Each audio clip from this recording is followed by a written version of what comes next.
ప్రతి ఏటా డిఎస్సి మేము నిర్వహిస్తాం. నవంబర్లో మళ్ళీ టెట్ మేము పెడుతున్నాం. సుమారుగా 3,40,000 మంది మొన్న టెస్ట్ రాశారు. అధైర్యపడద్దు, మళ్ళీ డిఎస్సి మేము నిర్వహిస్తాం పారదర్శకంగా. మళ్ళీ మేము వచ్చే సంవత్సరం డిఎస్సి ఓపెన్ చేస్తామని ఈ సభాముఖంగా తెలుపుతున్నాం. 150 రోజులు ఒక చరిత్ర.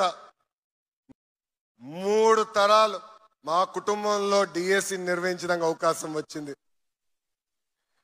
విశ్వవిఖ్యాత నట సార్వభౌమ స్వర్గీయ శ్రీ నందమూరి తారక రామారావు గారు కానివ్వండి, గౌరవ ముఖ్యమంత్రి చంద్రబాబు నాయుడు గారు కానివ్వండి, విద్యాశాఖగా మీ లోకేష్, నాకు ఇంత అద్భుతమైన అవకాశం మీరందరూ నాకు ఇచ్చినందుకు చేతులెత్తి నమస్కరిస్తున్నా.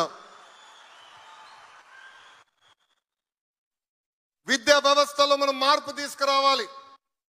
ఎంతసేపు Finland, Delhi model of education కాదు, ఆంధ్ర మోడల్ ఆఫ్ ఎడ్యుకేషన్ ప్రపంచానికి మొత్తం చూపించాల్సిన బాధ్యత మనందరి పైన ఉంది.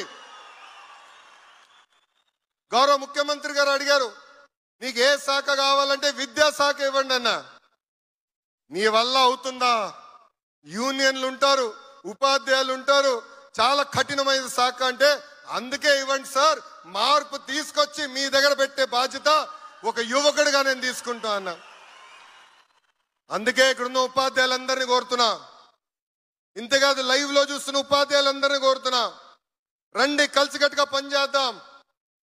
ప్రపంచానికి ఆంధ్ర మోడల్ ఆఫ్ ఎడ్యుకేషన్ ఏంటో చూపిద్దాం.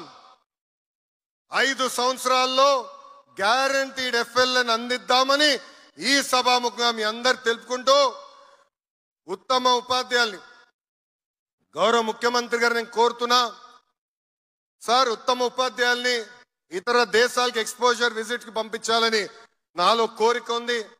ఫిన్లాండ్, సింగపూర్ లాంటి దేశాలకు వెళ్ళి అక్కడ మెరుగైన విద్య ఎట్లా అందిస్తున్నారు, వాళ్ళ దగ్గర నుంచి మనం ఏం నేర్చుకోవచ్చు అనేది నాకు కోరిక ఉంది. మా ఉపాధ్యాయులందరూ కూడా కోరిక ఉంది. ఆ కోరిక మీరు తీరుస్తారని ఈ సభాముఖంగా గౌరవ ముఖ్యమంత్రి గారిని కోరుకుంటూ, నాకు ఇంత అద్భుతమైన అవకాశం ఇచ్చిన మీ అందరికీ పేరు పేరు నా హృదయపూర్వక ధన్యవాదాలు తెలుపుకుంటూ మీ అందరి దగ్గర నుంచి సెలవు తీసుకుంటున్నాను.